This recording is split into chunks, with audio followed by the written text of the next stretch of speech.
vamos repercutir os principais acontecimentos internacionais das últimas horas, se bem que hoje as nossas atenções estão monopolizadas pela cartinha de Donald Trump ao presidente Lula, anunciando ali tarifas de 50% sobre todos os produtos brasileiros a partir de 1º de agosto, claro, sem incluir os produtos que já têm ali uma tarifação própria, como é o caso de aço e alumínio. Tudo bem, Tanguy? Vamos nessa? Você está cansado, Daniel Souza?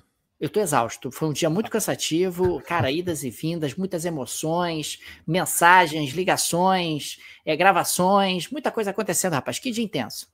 Pois é, Daniel Souza, vamos lá para esse bate-papo 886. Vou deixar aqui as super boas-vindas a todo mundo que acompanha a gente aqui nesse podcast, todo mundo que está junto com a gente todos os dias. Muito obrigado ao pessoal que nos acompanha nessa live que a gente faz no YouTube, né, com todo o pessoal participando aqui do chat junto com a gente, tentando a todo custo fazer com que a gente fale coisas que a gente não quer falar. E deixo boas-vindas também a todo mundo que nos acompanha no podcast, nesse episódio, Daniel, que é um oferecimento da Rio Claro Investimento. Daniel Souza, que momento para você precisar da Rio Claro, né, cara? Porque as coisas estão, de fato, desandando. Tudo isso que a gente vai falar hoje no podcast, tarifa para cá, tarifa para lá, tem consequências muito grandes sobre a economia. E é fundamental que, para você conseguir lidar bem com o seu patrimônio, lidar bem com aquele dinheiro que você tem guardado, você tenha uma boa orientação para montar uma carteira de investimentos bem equilibrada e que cumpra com o seu objetivo lá na frente. É verdade. Aliás, a Rio Claro Investimentos é uma gestora credenciada junto à CVM como administradora de carteiras. Eles prestam serviços completos de administração de carteiras de investimentos e consultoria financeira ampla em todas as áreas da vida financeira para pessoas físicas, grupos familiares e empresas. É sempre importante registrar que a Rio Claro não recebe de forma alguma qualquer tipo de recurso de corretoras ou bancos e, consequentemente, ela trabalha exclusivamente pelo interesse do cliente para maximizar ali o retorno da carteira do cliente. Link no descritivo desse episódio, cliquem, gente, tenho certeza que vocês vão gostar demais do trabalho da Rio Claro Investimentos. Se você está pensando no futuro, se você precisa de uma ajuda na gestão do patrimônio, se você está realmente querendo se planejar um pouco melhor, Rio Claro Investimentos, link no descritivo. Daniel Souza, vamos começar a falar sobre a bagunça que foi o dia de hoje, né?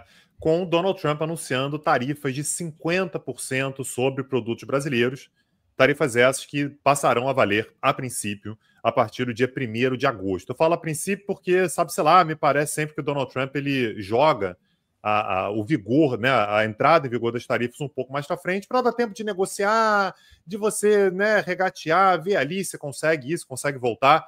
E a gente vai falar bem mais sobre o que está por trás exatamente dessa tarifa, né? O que o Donald Trump espera exatamente disso. Importante lembrar, Daniel, que no dia 2 de abril, que foi um dia muito marcante também para as tarifas americanas, foi quando o Trump apareceu com aquela placa, né, com o nome de vários países e tarifas do lado, o Brasil tinha ficado com 10% de tarifas. Eu lembro que naquele momento, Daniel, a avaliação que se fazia era que o Brasil estava pouco tarifado, né? Não era uma tarifa mínima, lá, né?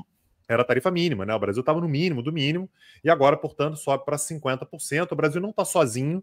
Vários outros países tiveram também anúncios de tarifas que passarão a valer no dia 1º de agosto. Muitos países asiáticos, né? Então você tem ali, ele anunciou essa semana também, tarifas de 40% contra Laos e Mianmar, 36% contra Camboja, Tailândia. Você tem outros países como Sérvia, Bangladesh, Indonésia, África do Sul, Filipinas, Coreia do Sul. Vários países, aliás, você comentou sobre isso recentemente, mas nenhum deles com 50%, né? Os 50% do Brasil são, de fato, os mais altos dessa lista que passará a valer no dia 1º de agosto. Agora, uma coisa que me parece que vai entrar para a história, Daniel, que vai ser um documento histórico. Uma coisa, Daniel, que entrou para a história, né, que, de fato, quando a gente falar sobre o futuro, certamente a gente vai lembrar, é a carta que o Trump enviou para o governo Lula, né, no qual ele fala diretamente sobre o ex-presidente Jair Bolsonaro. Então, disse ele, abro aspas aqui, a forma como o Brasil tem tratado o ex-presidente Bolsonaro, um líder altamente respeitado em todo o mundo durante seu mandato, inclusive nos Estados Unidos, é uma vergonha internacional. Esse julgamento não deveria estar acontecendo, é uma caça às bruxas que deve acabar imediatamente. E depois ele vai justificando, né, por que os 50%, né? Ele fala sobre a existência de ordens secretas e ilegais emitidas contra redes sociais americanas, o que viola a liberdade de expressão dos americanos. Ele tenta suavizar um pouco o tom, Daniel, dizer que, pô, você vai me entender, né? Ele coloca lá, por favor, entenda que o número de 50% é muito menor do que o necessário para termos o campo de jogo nivelado que deveríamos ter com o seu país, né? Naturalmente falando do Brasil. E isso é necessário para retificar graves injustiças no regime atual. Como você sabe, não haverá tarifa se o Brasil ou empresas dentro do Brasil decidirem construir ou fabricar produtos dentro dos Estados Unidos. E, de fato, faremos tudo possível para obter aprovações de forma rápida, profissional e rotineira, em outras palavras, em questão de semanas. Eu acho interessante, Daniel, porque nessa carta do Trump ele mistura várias coisas, né? Ele fala sobre o Trump, ele fala sobre as Big Techs, ele fala sobre a necessidade de nivelar o campo de jogo, como se o Brasil tivesse ganhando alguma vantagem sobre os Estados Unidos. E ele fala que as empresas brasileiras têm que passar a produzir nos Estados Unidos. É uma miscelânea de temas, o que mostra que, na prática, ele tem alguns pontos aí que ele está mirando quando ele fala sobre essas tarifas, né, Daniel? É verdade, Tanguy. Me parece que existem vários incômodos por parte dos Estados Unidos. Aliás, o Trump vinha verbalizando esses incômodos em diferentes oportunidades. Ele já tinha falado do Brasil praticar tarifas muito altas em relação a produtos americanos, muito mais altas do que os Estados Unidos praticam ou praticavam em relação a produtos brasileiros, o que é verdade. Ele já tinha ali expressado um incômodo em relação ao BRICS, já tinha expressado ali também um incômodo em relação justamente a questões relacionadas... Peraí, eu vou ter que ver aqui o que está acontecendo, só um instante.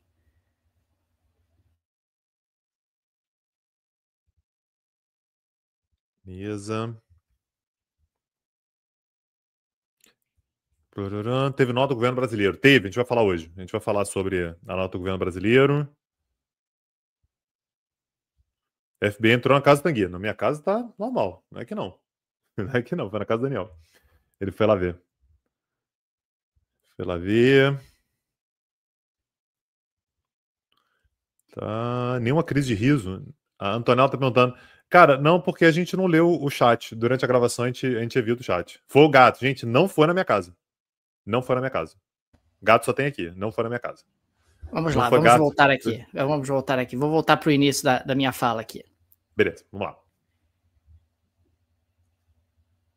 Bom, Tanguy, o que ficou claro é que o presidente Donald Trump, nessa carta, deu ali uma série de sinais, né? E vários deles fazem referência a incômodos que o governo dos Estados Unidos vem experimentando em relação ao Brasil.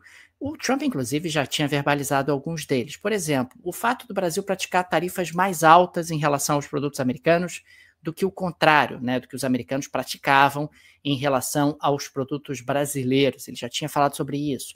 A questão dos BRICS, a liderança do Brasil nesse grupo, questões relacionadas à desdolarização, e aí eu acho que a gente entra em pontos mais sensíveis, como é a questão das Big Techs. Fica muito claro o incômodo do presidente Trump nessa carta em relação ao Brasil, no que diz respeito às Big Techs. Recentemente, o Supremo Tribunal Federal tomou uma decisão importante nessa seara, e as Big Techs consideram o mercado brasileiro absolutamente estratégico, é um mercado imenso, é um mercado super importante, e o que acaba acontecendo é que existe também ali o temor de que esse tipo de postura brasileira, em algum grau, possa ser replicado em outros países do mundo. É claro que ele cita a questão do Bolsonaro, é claro que ele cita a questão dos processos judiciais envolvendo o ex-presidente, mas me parece que o core da situação não é esse. O core da situação é a questão comercial, obviamente, existe ali um certo incômodo, embora o Brasil seja deficitário comercialmente em relação aos Estados Unidos, ao contrário de muitos outros países, e existe também ali uma questão relacionada ao Supremo Tribunal Federal. Quer dizer, o Supremo Tribunal Federal acaba, na prática, entrando no coração dessa discussão. É bem verdade que essa semana o presidente Lula também chamou para si ali um pouco do protagonismo. Na reunião do BRICS, ele acabou respondendo ao presidente Trump diretamente quando foi perguntado. Havia ali realmente um certo desconforto. Agora o Brasil já respondeu, e vamos falar sobre isso na sequência. Não me parece que a estratégia mais inteligente do Brasil fosse essa, se você queria evitar algum tipo de postura. Mas, se o objetivo é trazer para si o protagonismo, aí sim, se você quer ter ali um adversário do ponto de vista político, aí pode ser algo que faça mais sentido. De qualquer maneira, é um desastre para a economia brasileira se essas tarifas efetivamente forem implementadas. Os Estados Unidos são o segundo principal parceiro comercial do Brasil, atrás apenas da China. O Brasil é um grande exportador de petróleo, é um grande exportador de celulose, de aeronaves, é um grande exportador de aço e alumínio, embora as tarifas desses produtos estejam em separado, é um grande exportador de suco de laranja. Enfim, tem uma série de produtos, mas eu acho que o produto que teria mais dificuldade para encontrar outros mercados seriam as aeronaves da Embraer. Me parece que as aeronaves da Embraer, em particular, seriam aí muito impactadas caso essas tarifas sejam efetivamente levadas adiante, porque não sabemos, até 1º de agosto, tem 100 anos, Donald Trump pode mudar de opinião 300 vezes. E, Daniel, a gente vai ter ao longo das próximas horas, né, um jogo de retaliações. O que o governo Trump fez, Daniel, o que ele colocou na mesa, é exatamente que, isso está na carta que eu li agora há pouco, que o que os Estados Unidos estão fazendo é retaliar o Brasil. Então o Brasil coloca tarifas altas demais, a gente vai retaliar o Brasil. A maior prova disso, Daniel, é que o Trump ele determinou que seja aberta uma investigação com base na seção 301 da Lei de Comércio Americana, que é de 1974. O Brasil é um velho conhecido dessa lei. Essa seção 301, Daniel, também chamada de Super 301, ela é uma lei na qual o Brasil teve encaixado entre 1983 e 93, o Brasil passou 10 anos tendo tarifas mais altas para tentar vender produtos para os Estados Unidos, exatamente porque, por conta dessa lei, eles têm aquela lógica de se você tarifa os Estados Unidos poderão te tarifar de volta. Isso para o Brasil foi um pesadelo durante algum tempo, foram 10 anos, de novo, de 1983 a 93, e agora o Brasil volta a figurar nessa chamada seção 301. E o próprio Brasil, Daniel, respondeu, né, em nome, por meio do Lula, né, enfim, em nome do Lula, ele não falou verbalmente, né, mas está lá a nota escrita. O Lula convocou uma reunião de emergência com o ministro para discutir a decisão do Trump. Imagino que essa reunião esteja acontecendo nesse momento. Então, a gente tem ali o Fernando Haddad, Mauro Vieira, Gleisi Hoffmann, o Sidônio Palmeira, né, da comunicação, o próprio Geraldo Alckmin, e imagino que nessa reunião tenha saído a nota que foi publicada pelo presidente Lula. Disse ele, qualquer medida de elevação de tarifas de forma unilateral será respondida à luz da Lei Brasileira de Reciprocidade Econômica. O Brasil é um país soberano, com instituições independentes, que não aceitará ser tutelado por ninguém. O processo judicial contra aqueles que planejaram o golpe de Estado é de competência apenas da justiça brasileira e, portanto, não está sujeito a nenhum tipo de ingerência ou ameaça que fira a independência das instituições nacionais.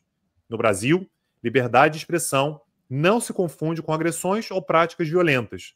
Para operar em nosso país, todas as empresas nacionais e estrangeiras estão submetidas à legislação nacional. E uma coisa que eu achei muito interessante, Daniel, foi que logo depois, a resposta brasileira também diz que, ao longo dos últimos 15 anos, os Estados Unidos tiveram um superávit com o Brasil de 410 bilhões de dólares. Esse aqui é um ponto importante, Daniel. Tem 15 anos que os Estados Unidos são sempre superavitários com o Brasil. Isso não é a lógica, né? Os Estados Unidos, normalmente, eles são deficitários com Deus e o mundo. Com o Brasil, no entanto, quem tem déficit é o Brasil. E houve um acúmulo de 410 bilhões de dólares ao longo dos últimos 15 anos. Isso é colocado pelo Brasil, Daniel, para exatamente justificar que a medida não se justifica economicamente. É uma briga política, e é mesmo, né? Você tem um elemento aí de uma briga política, não necessariamente partidária. Aqui, eu acho que você concorda comigo, pelo que você falou agora, Daniel, não é apenas abraçar o Bolsonaro é um dos fatores, é um dos elementos, mas não é apenas isso. Mas o que o governo Lula diz é, se é uma questão política, a gente vai responder politicamente também, e, portanto, a lógica brasileira, nesse momento, pelo menos, é retaliar. Ou seja, a expectativa, caso nada mude, até agora, pelo menos, é que o Brasil coloque 50% de tarifas sobre produtos americanos. Vamos ver se vai ser exatamente nesses termos, mas o que é indicado até agora é que o Brasil vai retaliar, talvez, no mesmo nível imposto pelos Estados Unidos em termos de tarifas. A carta do Trump diz, inclusive, que se o Brasil retaliar, eles vão acrescentar as tarifas retaliatórias do Brasil aos 50%. Quer dizer, você poderia ter aí uma escalada bastante preocupante nesse contexto. É claro que quando a gente pensa na questão do ex-presidente Bolsonaro, quando nós tivemos o Liberation Day, o Bolsonaro já estava com problemas judiciais, quer dizer, e o Trump colocou ali o Brasil na tarifa mínima. O que mudou de lá para cá? Big Techs.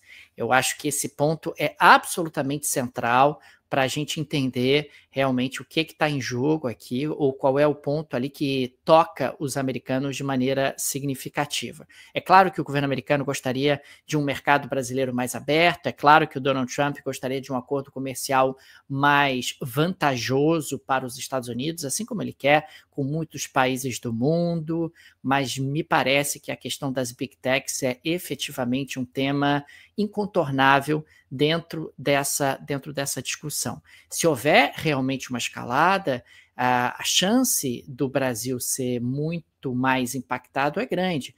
É claro que quando os americanos colocam tarifas sobre os produtos importados, eles também são impactados. A tarifa não é um tiro de canhão, né, onde você dá o tiro e apenas quem tomou o tiro é impactado. Você também é impactado quando você coloca as tarifas na medida em que os produtos importados acabam ficando mais caros para os seus consumidores, eventualmente são ali insumos também super importantes. Agora, o Brasil precisa mais dos Estados Unidos do que o contrário. O Brasil tem os Estados Unidos numa prateleira muito mais alta do ponto de vista da sua pauta de exportações do que os Estados Unidos têm o Brasil. Então, se nós entrarmos aí numa espiral retaliatória, pode ser tudo que o Trump quer também, né? Porque nós vimos o que aconteceu, por exemplo, com a China, né? E o Trump teria tudo para ter ali um pouco mais de cuidado com a China do que ele certamente terá em relação ao Brasil. Ao mesmo tempo, o Brasil também, como é que ele se posiciona, né? Ele não faz nada. É problemático, Tanguy, porque realmente o governo Lula não tem diálogo com o governo Trump, né? É claro que nós temos aí questões ideológicas importantes, mas acho que o governo também falhou ali em tentar, de alguma forma, construir pontes, por mais difíceis que elas fossem, em relação ao governo americano. Aliás, as informações que a gente tem são de que o governo brasileiro não buscou essa construção de pontes, talvez da maneira como fosse necessário, mas de qualquer maneira é um momento muito perigoso para o Brasil, e os impactos sobre a economia brasileira, caso essas tarifas sejam levadas adiante, não vai ser pequeno. A gente já teve reflexos importantes no dólar hoje.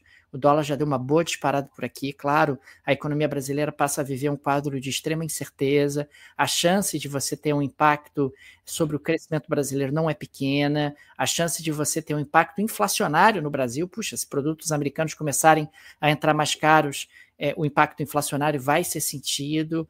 É preocupante, é um momento perigoso para o Brasil, porque realmente nós temos ali poucas alternativas diante de uma agressividade do governo americano, lembrando que o governo americano não tem nenhum direito a fazer qualquer tipo de consideração em relação a decisões da justiça brasileira. A soberania brasileira foi claramente desrespeitada, isso de alguma maneira precisa ser salientado e precisa ser destacado pelas autoridades brasileiras, mas a gente está vivendo aí um momento muito, muito perigoso e vamos ter desdobramento, sem dúvida alguma, nos próximos dias.